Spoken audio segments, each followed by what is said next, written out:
يا ماضى العجائب فجئ عونا لك في النوائب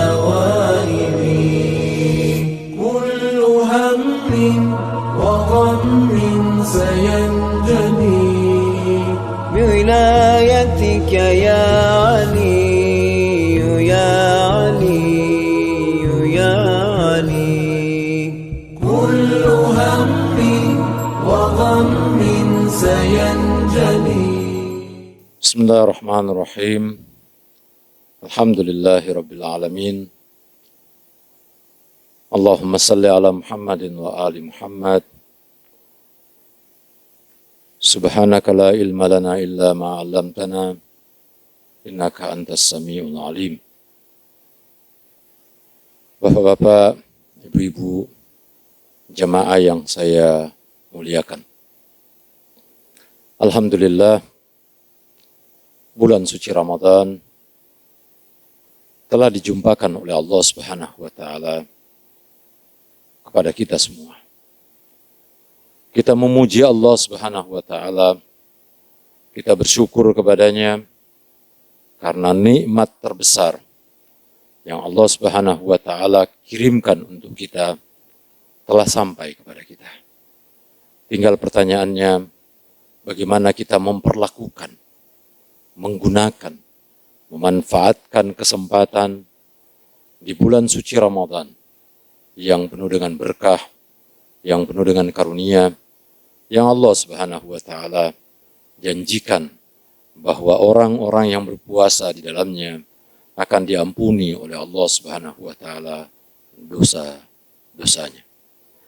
Nabi kita Muhammad sallallahu alaihi wasallam, manusia yang agung, pilihan Allah Subhanahu wa taala, penutup para nabi, pembawa kitab suci Al-Quran, telah menitipkan kepada kita sunnah-sunnahnya, ajaran-ajarannya, yang juga disampaikan oleh keluarganya yang suci, ahlul baitnya yang suci, agar bulan Ramadan ini kita manfaatkan, kita gunakan sebaik-baiknya, agar kita menjadi orang-orang yang menjadikan bulan suci Ramadan sebagai tempat yang istimewa yang dihadiahkan oleh Allah Subhanahu wa taala kepada kita sekalian.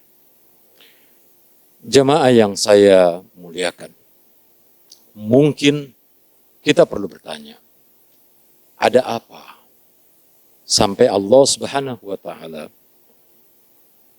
menjadikan dalam 12 bulan dari bulan-bulan yang ada sepanjang setahun, ada satu bulan yang begitu istimewa, bulan suci Ramadan. Ada apa di dalam bulan suci Ramadan ini sampai Nabi kita Muhammad sallallahu alaihi wasallam, para imam yang suci, menuntunkan kepada kita bagaimana hidup, bagaimana memasukinya, bagaimana adab-adab, bagaimana ritual-ritual, bagaimana ibadah-ibadah, bagaimana munajat dan doa, bagaimana amalan-amalan yang mesti kita lakukan selama kita bulan Ramadan. Ada apa? Pemirsa yang sama dimuliakan Allah Subhanahu wa taala, kita patut bertanya, kita patut merenungkan, kenapa sampai sedemikian rupa bulan suci Ramadan ini dijadikan oleh Nabi kita Muhammad sallallahu alaihi wasallam tempat untuk menumpahkan seluruh tuntunan ritual yang betul-betul complicated untuk kita amalkan, yang betul-betul utuh untuk kita jadikan sebagai rujukan dalam rangka mendekatkan diri kepada Allah Subhanahu wa taala. Jemaah yang sama dimuliakan Allah Subhanahu wa taala. Kalau kita merujuk kepada Al-Qur'anul Karim, kitab suci Al-Quran ini dikirim oleh Allah Subhanahu wa taala untuk kita. Kitab suci Al-Quran ini kira-kira berisi wejangan dari Allah. Isinya nasihat, petunjuk. Kira-kira kalau kita baca Al-Quran ini, sebetulnya Allah Subhanahu wa taala sedang menimang-nimang kita, mengusap-ngusap kepala kita. Sebetulnya Allah Subhanahu wa Ta'ala sedang memegang dan menyentuh kita. Kenapa? Karena ketika kita membaca Al-Quran, kita sedang berdialog dengan Allah Subhanahu wa Ta'ala. Kita sedang berbicara kepada Allah Subhanahu wa Ta'ala. Sampai di dalam Al-Quran Allah Subhanahu wa Ta'ala berfirman di surah 10,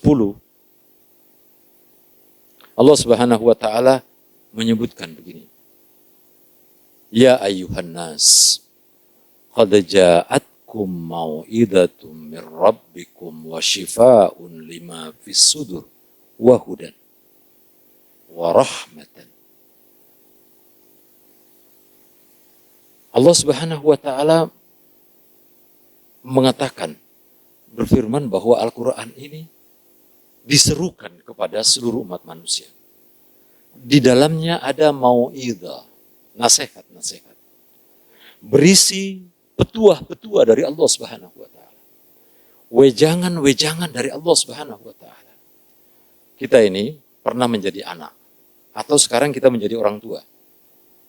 Ketika dulu kita menjadi anak kecil, orang tua kita suka menasehati kita, memberikan wejangan kepada kita, memberikan peringatan kepada kita. Kita sekarang menjadi orang tua, kita juga demikian halnya kepada anak-anak kita. Kita menasehati mereka, kita memberikan peringatan-peringatan kepadanya. Untuk apa? Apa keperluannya nasihat itu? Keperluannya adalah agar yang kita nasihati menjadi baik, menjaga dirinya, memuliakan dirinya, menghormati dirinya, menghormati orang lain, berperilaku yang benar, bersikap yang santun, bertutur kata yang jujur dan baik, dan seterusnya.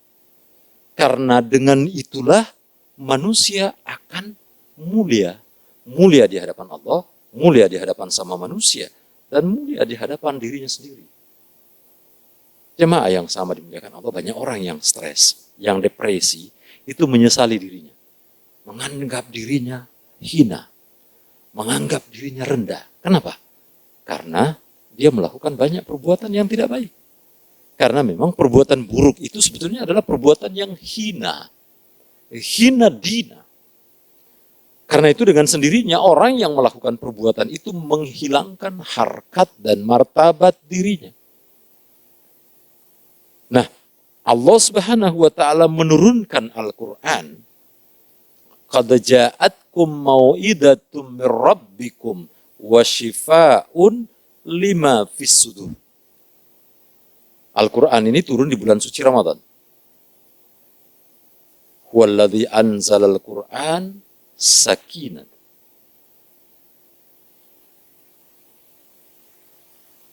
Al-Quran ini diturunkan oleh Allah Subhanahu wa Ta'ala untuk memberikan ketenangan pada jiwa kita. Kita suka mengatakan Allahumma bihaqqil Quran a'tamidu alaik. Ya Allah, demi kehormatan Al-Quran ini, saya menyerahkan diri, berpasrah diri, membuka hati, membuka pikiran untuk menerima Al-Quran. Menerima Al-Quran berarti siap diri ini untuk mendapatkan nasihat. Dan sejatinya orang yang mendapatkan nasihat itu akan mengalami semacam pergerakan diri jiwanya untuk berubah. Karena itu kalau ada orang yang mendapatkan nasihat dan tidak berubah, ini orang yang disebut bebal. Jiwanya bebal. Jiwanya keras. Jiwanya membatu. Bulan suci Ramadan, bulan Al-Quran turun di dalamnya, bulan untuk mendapatkan nasihat, dan karena itu orang yang mendapatkan nasihat sejatinya berubah. Di bulan Ramadan ini tempat kita untuk merubah seluruh keadaan diri kita yang tidak baik. Dan merubah keadaan diri kita yang paling buruk itu adalah penyakit jiwa kita. Mau'idatan, kata Allah Subhanahu wa Ta'ala, nasihat. Untuk apa? Shifa'un lima fis sudur. Untuk mengobati jiwa kita yang lagi sakit. Jadi sebetulnya bulan Ramadan ini kira-kira tempat kita untuk berkonsultasi Kepada siapa? Kepada Allah Subhanahu wa taala. Melalui mana? Melalui bimbingan Rasulullah. Bertawassul kepada Rasulullah, bertawassul kepada para ma'sumin.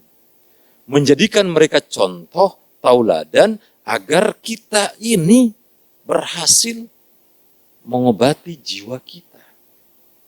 Banyak orang sakit jiwa ke psikolog, ke psikiater. Orang sudah susah tidur saja, itu datang ke psikolog. Mengkonsultasikan suasana batinnya yang membuat dia susah tidur. Ini urusan susah tidur saja. Orang keluarin duit puluhan juta. Konsultasi kepada bulan Ramadan diberikan oleh Allah Subhanahu wa taala kepada kita gratis. Masuk berkonsultasi kepada Allah, dan bukan sekedar itu, Allah menjanjikan kepada kita hadiah-hadiah.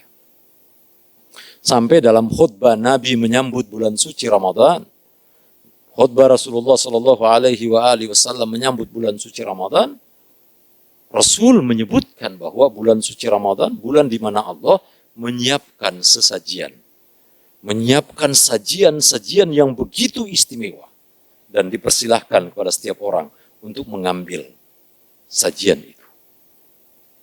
Nah, kira-kira Bapak dan Ibu yang saya muliakan, sajian apa yang kita mau minta, yang kita mau ambil di bulan suci Ramadan ini? Maaf, sebetulnya kalau kita terbiasa, ada orang-orang terbiasa dengan perbuatan jahat, orang itu sebetulnya sedang sakit jiwa. Orang yang suka mengulang-ulangi perbuatan buruk itu sebetulnya jiwanya sedang sakit. Orang yang suka mengulang-ulangi dusta, bohong, menyakiti orang lain, mengambil hak orang lain, sebetulnya orang itu sakit. Dia sakit jiwa. Jadi, ujung dari sakit jiwa itu kan menjadi psikopat dalam teori psikologi. Dalam ilmu-ilmu psikologi itu, orang-orang yang psikopat itu adalah orang yang sudah maniak dalam kejahatan.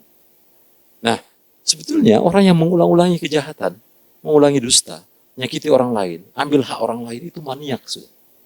Sakit jiwa. Kita masuk Ramadan ini, kita berharap Allah Subhanahu wa taala memasukkan kita untuk apa? Mengobati jiwa kita. Dengan nasihat yang begitu agung dari Allah berupa Al-Quran. Dengan doa-doa yang diajarkan oleh Nabi yang berisi tentang ma'rifah kepada Allah. Ma'rifah. Baca saja doa Abi Hamzah As-Simali yang diriwayatkan oleh Imam Ali Zainal Abidin. Bagaimana seorang hamba mengajarkan kepada kita, seorang hamba duduk di hariban Allah di malam-malam bulan suci Ramadan untuk mengadu kepada Allah Subhanahu wa taala, tidak lain apa? Untuk mengobati jiwa kita yang lagi sengsara, jiwa kita yang lagi merana, jiwa kita yang lagi sakit, jiwa kita yang pelit. Orang yang kikir itu sakit jiwa, perlu diobati di bulan Ramadan supaya tidak sakit jiwa dengan pelit dengan hartanya. Orang yang tidak mau membayar humus, harusnya bayar humus. Pelit, karena itu hak Allah, hak Rasulullah, hak maksumin, hak Imam Mahdi, hak fuqara wal masakin. Dia tidak mau keluarkan, hitung-hitungan. Itu sakit jiwa. Orang yang kikir, orang yang bakhil. Itu adalah orang-orang yang sakit jiwa sebetulnya. Orang yang tidak mau memaafkan orang lain, orang sakit jiwa. Orang yang terbiasa berbuat jahat, itu orang yang sakit jiwa. Jadikan bulan Ramadan ini bulan untuk kita mengobati jiwa kita yang lagi bermasalah. Jadikan bulan suci Ramadan ini sebagai momentum kebangkitan kita keluar dari belenggu, jeratan, penyakit yang sudah akut dalam jiwa kita. Sehingga kita begitu sulit untuk khusyuk kepada Allah dan kita terbenam di dalam kelalaian demi kelalaian. Al-Quran diturunkan oleh Allah di bulan suci Ramadan untuk mengobati jiwa kita. Lah kita ini sakit jiwa semua sebetulnya. Selama kita masih sering berbuat dosa, berbuat aniaya, kikir, bakhil, tidak mau bayar humus, tidak mau berinfak, tidak mau bersedekah, tidak mau menyantuni orang yang lagi bermasalah secara ekonomi, sebetulnya kita sedang sakit jiwa. Nah, bulan Ramadan mengobati semua itu. Bulan suci Ramadan ini memungkinkan kita dikeluarkan oleh Allah Subhanahu wa taala dari penyakit itu. Kenapa? Kita terbenam dalam penyakit itu karena kita ada di dalam kelalaian. Ada yang menarik dalam ayat pertama di surah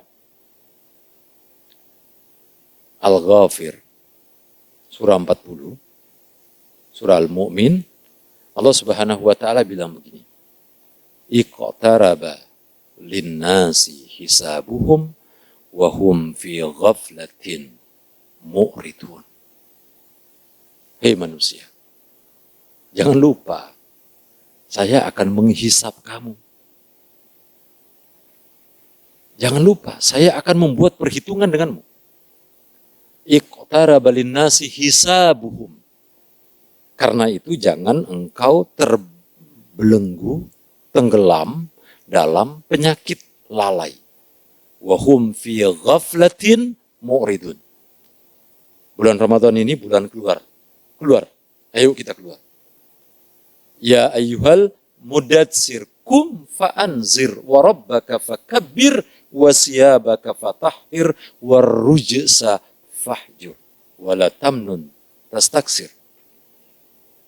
Wahai orang yang terbelenggu dengan penyakit lalai, terbelenggu dengan penyakit bersenang-senang, terbelenggu dengan berbagai macam kebiasaan-kebiasaan yang buruk, udah tinggalkan. Berhentilah dari semua suasana seperti itu. Karena sebentar lagi Allah Subhanahu wa taala akan menghisap kita, akan menghitung kita. Dan dalam doa Abi Hamzah As-Simali, Imam Ali Zainal Abidin mengatakan begini, ya Allah, bagaimana aku tidak menangis, ya Allah, dengan sempitnya kuburanku, dengan pengapnya kuburanku, dengan gelap gulitanya kuburanku, dengan kesendirianku di dalam kuburan, dalam keadaan aku didatangi oleh malaikat mungkar dan nakir. Ini adalah sebuah ajaran yang begitu indah dalam doa yang penuh ma'rifah dari Imam Ali Zainal Abidin di hadapan Allah Subhanahu wa taala untuk menghisap diri kita sebelum dihisap. Sebelum dihadapkan pada pertanyaan-pertanyaan yang begitu berat. Dalam kesendirian kita tidak ada yang bisa menolong kita. Bulan Ramadan ini bulan untuk bangkit.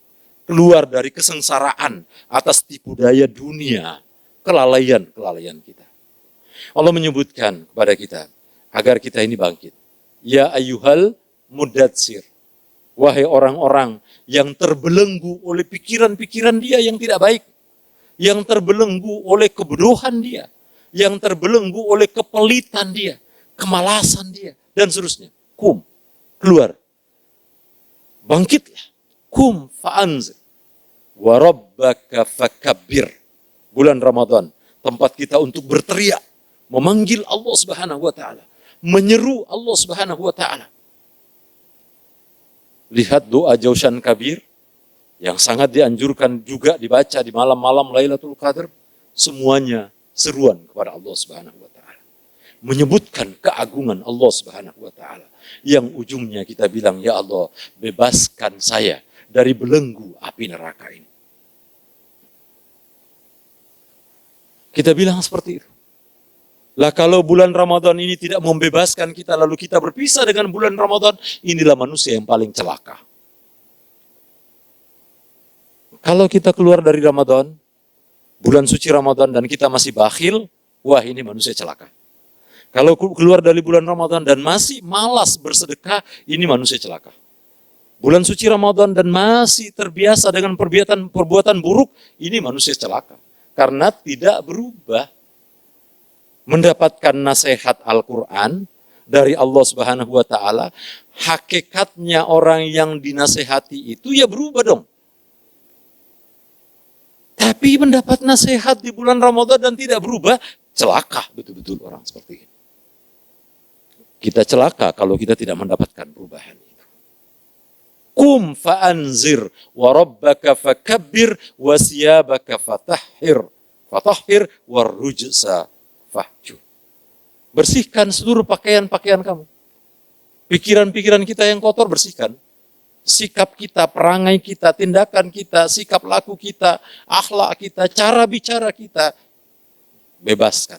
Merdekakan diri kita dari semua sikap itu di bulan suci Ramadan ini. Maka insya Allah kita termasuk di antara pemenang-pemenang yang dijanjikan oleh Allah Subhanahu wa Ta'ala di bulan Ramadan ini. Insya Allah, Bapak dan Ibu, kesempatan itu ada sebulan penuh. Ajak, kondisikan diri kita, keluarga kita, anak-anak kita, di rumah kita masing-masing. Saatnya kita karantina diri kita. Karantinalah diri ini. Karantinalah jiwa ini. Karantinalah ruhani kita. Karantina mulut kita. Karantina mata kita. Karantina anggota tubuh kita yang bergerak. Liar. Agar supaya dia terbiasa bergerak dengan baik. Bergerak dengan benar. Dan bisa kembali kepada Allah Subhanahu wa Ta'ala dalam keadaan sehat walafiat. Sehat walafiat bukan sekedar tidak terserang oleh virus corona, tapi sehat walafiat tidak terserang oleh virus yang merusak jiwa kita dengan berbagai macam perilaku buruk, perbuatan-perbuatan dosa dan maksiat. Semoga Allah Subhanahu wa Ta'ala menjadikan kita di antara orang-orang yang berpuasa, yang puasanya diterima oleh Allah Subhanahu wa Ta'ala, hari-harinya berkah, malam-malamnya penuh dengan munajat dan doa kepada Allah Subhanahu wa Ta'ala, malam-malamnya penuh dengan ziarah, malam-malamnya penuh dengan perenungan, malam-malamnya penuh dengan penghayatan tentang makna kehidupan dan ma'rifah atas keagungan dan kebesaran Allah Subhanahu wa Ta'ala, ma'rifah terhadap Rasulullah dan Ahlul Bait Rasulullah sallallahu alaihi wasallam, sehingga kita di dalam hati kita Allah Subhanahu wa Ta'ala masukkan taufik, yaitu kecintaan dan berwilayah kepada Rasulullah dan Ahlul Bait Rasulullah sallallahu alaihi wasallam. Semoga saja kita semua diberikan kesempatan itu. Billahi taufik wal hidayah, wal afu minkum. Wassalamualaikum warahmatullahi wabarakatuh. Bismillahirrahmanirrahim. Allahumma salli ala Muhammadin wa ali Muhammad. Allahumma inni aftatihu ath-thanaa'a bihamdik wa anta musaddidun lis-sawabi bimannik.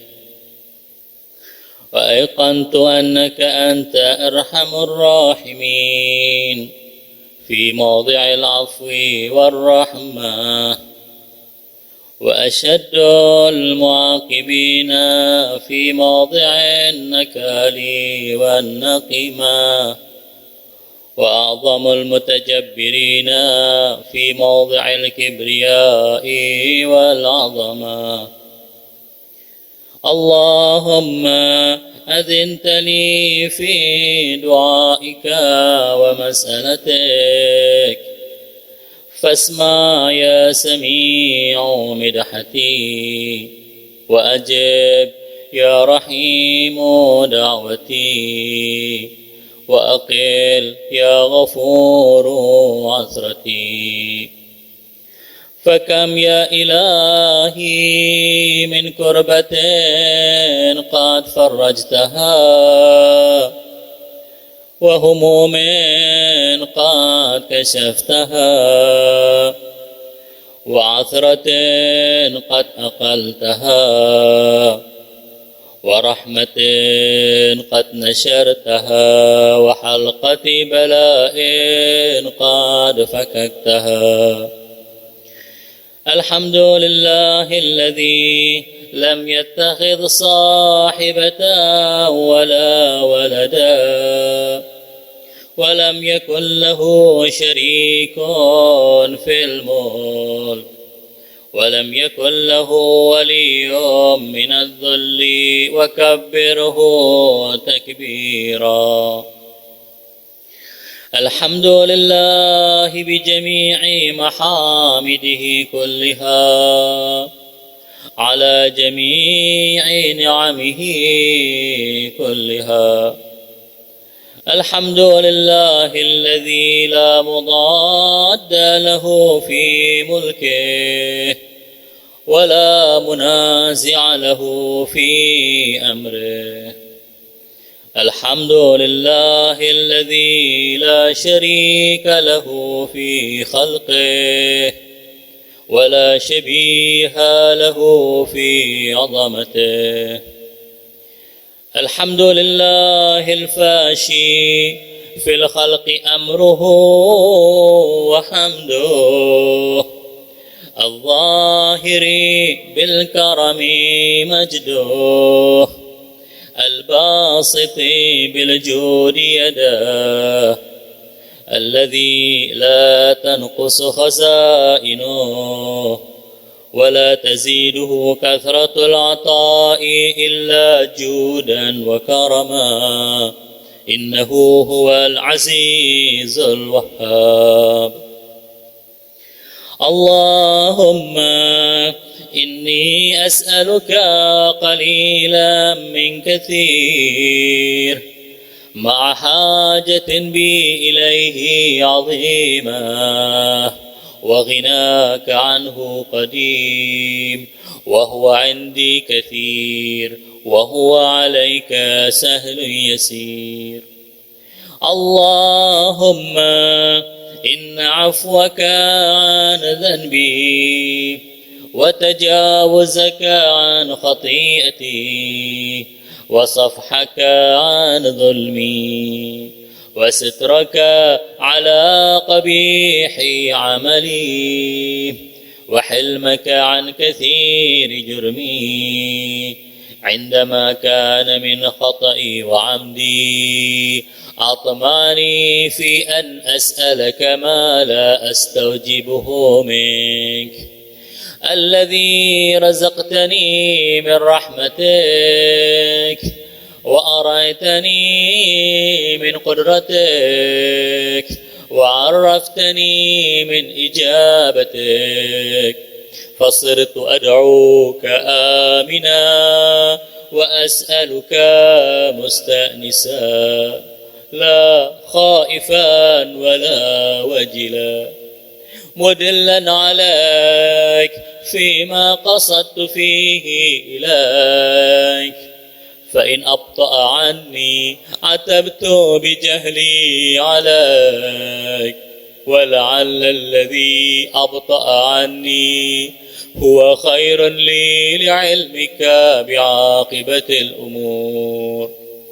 فلم أر مولا كريما أصبر على عبد لئيم منك علي يا رب، إنك تدعوني فأولي عنك وتتحبب إلي فأتبغض إليك وتتودد إلي فلا أقبل منك، كأن لي التطاول عليك، فلم يمنعك ذلك من الرحمة لي والإحسان إلي والتفضل علي بجودك وكرمك. فارحم عبدك الجاهل وجد عليه بفضل إحسانك، إنك جواد كريم. الحمد لله مالك الملك مجري الفلك مسخر الرياح فالق الإصباح ديان الدين رب العالمين. الحمد لله على حلمه بعد علمه، والحمد لله على عفوه بعد قدرته، والحمد لله على طول أناته في غضبه، وهو قادر على ما يريد. الحمد لله خالق الخلق باسط الرزق فالق الإصباح ذي الجلال والإكرام والفضل والإنعام. الذي بعد فلا يرى وقرب فشهد النجوى تبارك وتعالى. الحمد لله الذي ليس له منازع يعادله ولا شبيه يشاكله ولا ظهير يعاضده.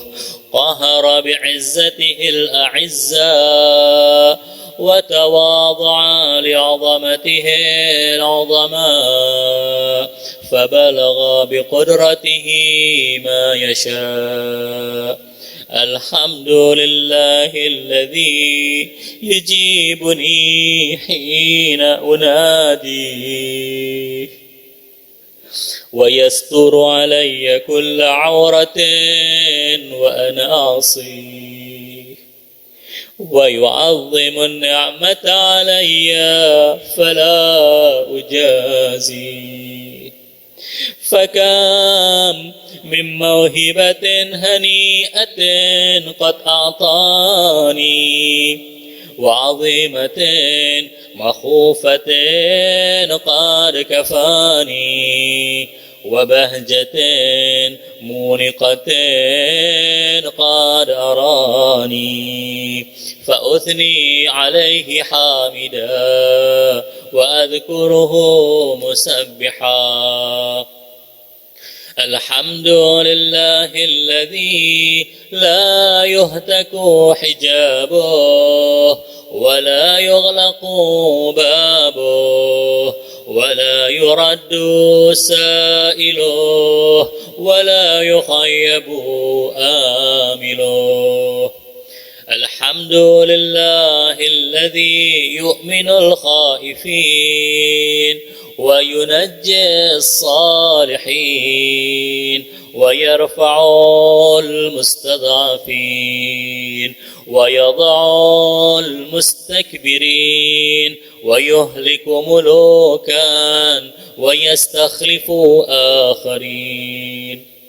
والحمد لله قاسم الجبارين مبير الظالمين مدرك الهاربين نكال الظالمين صريخ المستصرخين موضع حاجات الطالبين معتمد المؤمنين.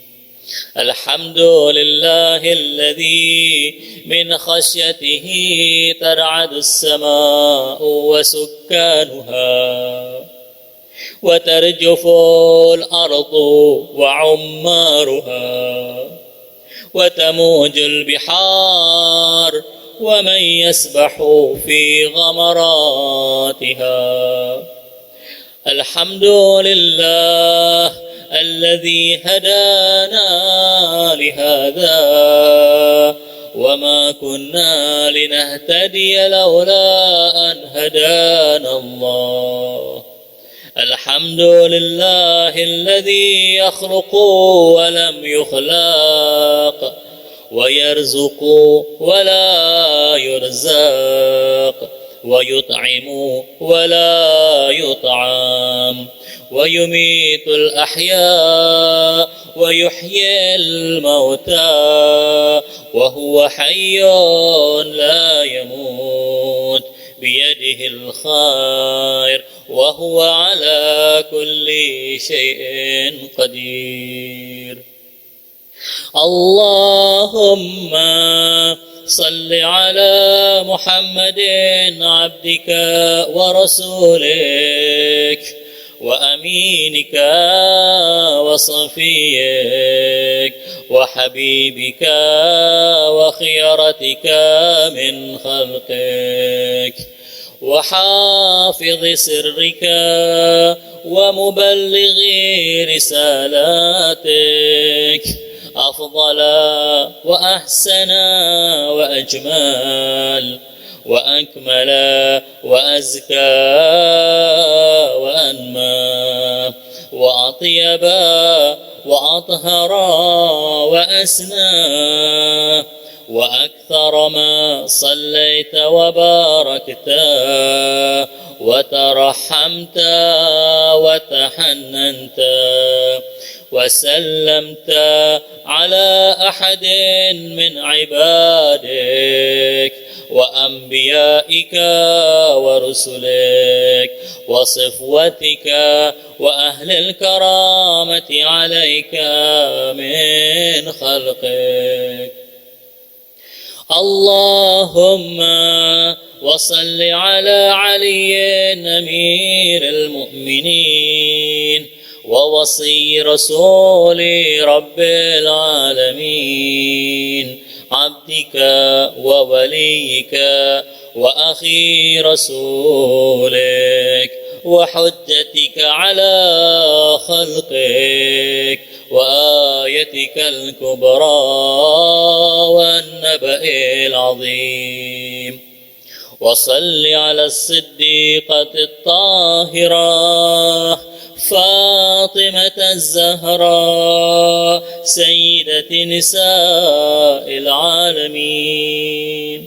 وصل على سبطي الرحمة وإمامي الهدى الحسن والحسين سيدا شباب أهل الجنة. وصل على أئمة المسلمين علي بن الحسين ومحمد بن علي وجعفر بن محمد وموسى بن جعفر وعلي بن موسى ومحمد بن علي وعلي بن محمد والحسن بن علي والخلف الهادي المهدي. حججك على عبادك وأمنائك في بلادك صلاة كثيرة دائمة. اللهم وصل على ولي أمرك القائم المؤمل والعدل المنتظر وحفه بملائكتك المقربين وأيده بروح القدس يا رب العالمين. اللهم اجعله الداعي إلى كتابك والقائم بدينك. استخلفه في الأرض كما استخلفت الذين من قبله. مكن له دينه الذي ارتضيته له. أبدله من بعد خوفه أمنا يعبدك لا يشرك بك شيئا.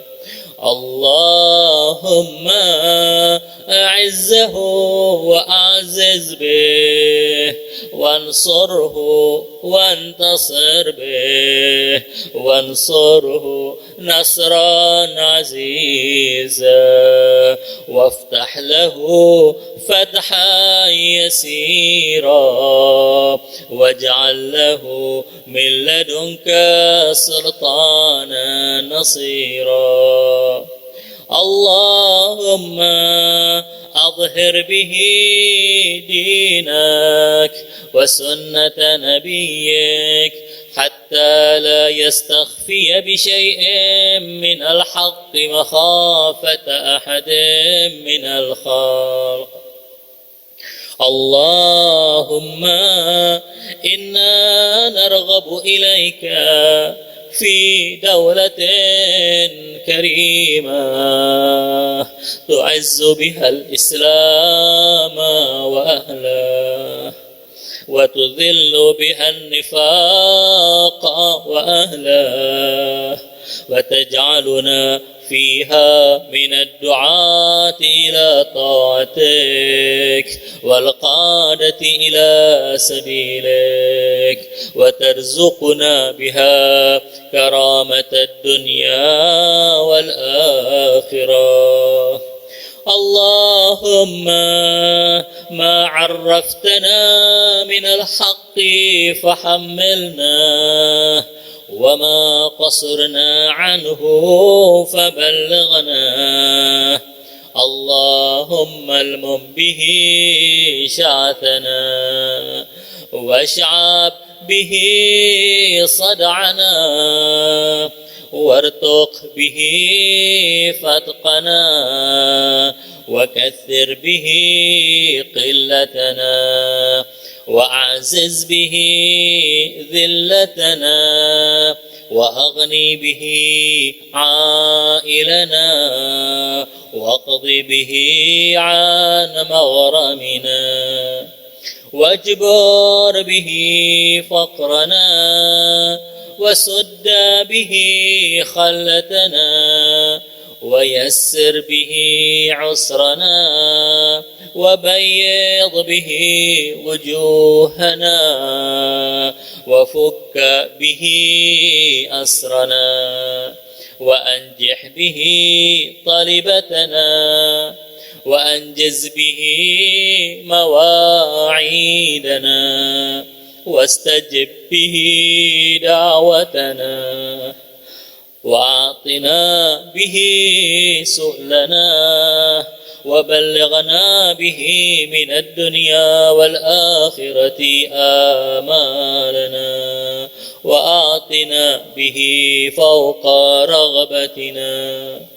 يا خير المسؤولين وأوسع المعطين، اشف به صدورنا، وأذهب به غيظ قلوبنا، واهدنا به لما اختلف فيه من الحق بإذنك، إنك تهدي من تشاء إلى صراط مستقيم.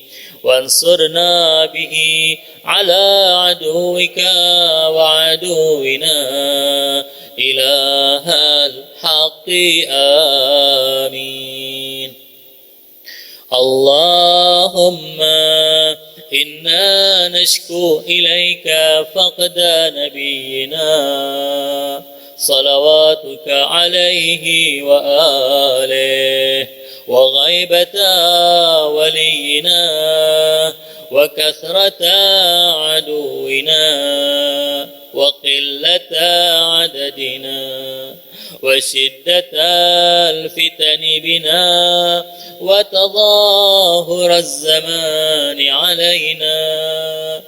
فصل على محمد وآله، وأعنا على ذلك بفتح منك تعجله، وبضر تكشفه، ونصر تعزه، وسلطان حق تظهره، ورحمة منك تجللناها، وعافية منك تلبسناها، برحمتك يا